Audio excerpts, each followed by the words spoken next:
Bonjour et bienvenue sur Réveille ton corps. Je suis Nat Elzéar, explorateur de la vie. Alors je parle souvent dans mes vidéos, mes articles du footing. Alors c'est pas que le footing soit la panacée, mais ce qui est important à mon sens, c'est d'avoir chaque jour une activité un peu vigoureuse, qui va permettre de faire transpirer un petit peu, de faire monter les battements cardiaques. Alors, il faut y aller doucement, bien sûr. Voilà, d'activer le système, de mettre en route. Faire du yoga, c'est super. Alors, bon, il y a des formes du yoga qui sont assez actives, comme le Kundalini Yoga, que je pratique, entre autres. Mais, à mon sens, ça ne suffit pas. Parce que j'avais beau faire du Kundalini Yoga et du Qigong tous les jours, depuis longtemps. Quand je me suis remis au footing il y a 1 an et demi à peu près, ça m'a quand même coûté les premiers temps. Et au bout de quelques temps, j'ai quand même, enfin quelques semaines, et j'ai quand même vraiment senti des résultats, une différence au niveau énergie. Donc, important de bouger un peu plus que juste de faire du yoga. Alors, on peut bouger de différentes manières. Enfin, quand je dis bouger, donc c'est transpirer un petit peu, monter le rythme cardiaque, faire activer le système. Ça peut être, on peut faire du vélo, on peut faire de la muscu un peu active, du fitness. Bon, il y a plein de manières. Moi j'aime bien le footing, ça permet en même temps de se balader, il faut avoir un coin sympa évidemment pour que ça soit optimal, de respirer, enfin, voilà. En tout cas voilà, si le footing t'intéresse, ce qui est important c'est de toutefois ne pas te faire mal avec ça. Alors on peut se faire mal de deux manières, d'une part en y allant trop fort, s'il y a longtemps que tu n'as pas couru, s'il y a 20 ans que tu n'as pas couru, ou si tu n'as jamais couru peut-être, il faut y aller doucement. Il ne faut surtout pas se dire, bon allez, 10 km et puis j'y vais. Non, parce que là tu peux, c'est pas bon pour le cœur. Alors ça va être excellent pour le cœur d'y aller doucement, il va s'entraîner et petit à petit il va se renforcer, les poumons aussi. Tout le système va se nettoyer et après tu vas pouvoir faire longtemps, tu vas pouvoir faire des efforts. Au début, surtout, vas-y tranquillement et tu cours à ton rythme, tranquillement. Quand tu sens que tu commences à être essoufflé, tu marches un peu, le temps de récupérer, puis tu recours, etc. Voilà. Ce qui est important, ce n'est pas la performance, ce qui est important, c'est de le faire tous les jours. Voilà, plus tu vas être régulier, plus ça va aller. Donc voilà, première chose, y aller régulièrement, mais tranquillement. Et la seconde chose pour le footing, c'est la manière dont on court et dont on pose le pied.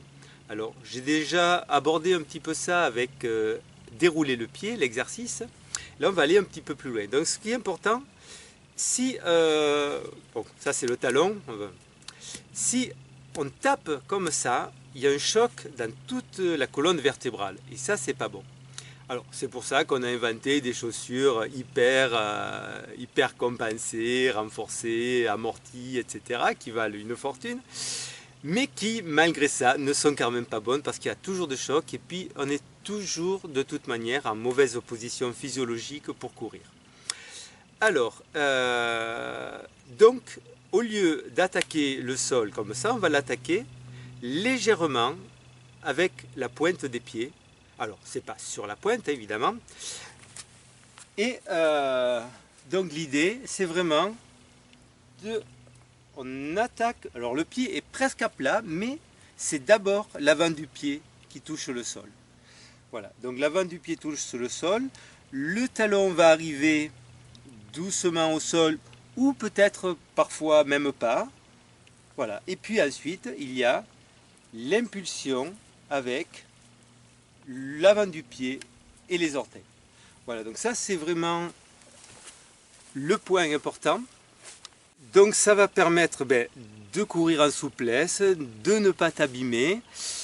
Donc il y a, je t'ai mis il y a une super vidéo que j'ai trouvée. Alors La fin de la vidéo, ça part sur un peu autre chose, hein, mais la première demi-heure, c'est vraiment super intéressant, qui analyse comment les coureurs noirs sont toujours en tête, en général, des compétitions de course. Parce que voilà, ils ont l'habitude de marcher pieds nus, donc le pied, ils ont l'habitude de ne pas taper avec les talons, le pied il est fort, il est musclé. Si tu as les pieds plats, eh bien c'est le meilleur moyen de les renforcer. Donc d'une part, en marchant, en déroulant le pied. Alors quand on marche, c'est d'abord le talon qui se pose, à mon sens. J'ai essayé de marcher comme je courais, mais bon, moi ça ne me va pas.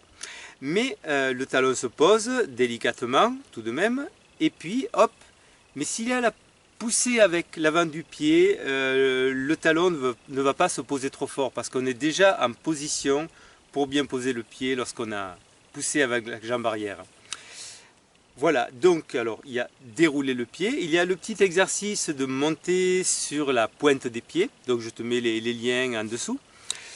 Voilà, et donc cette vidéo explique vraiment comment, en ayant un pied fort, etc., et en poussant avec les orteils, du coup, c'est tout qui change, c'est toute la statique qui change.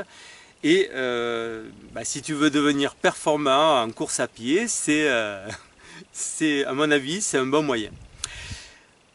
Voilà, donc je te laisse expérimenter, je te souhaite une bonne semaine et à bientôt.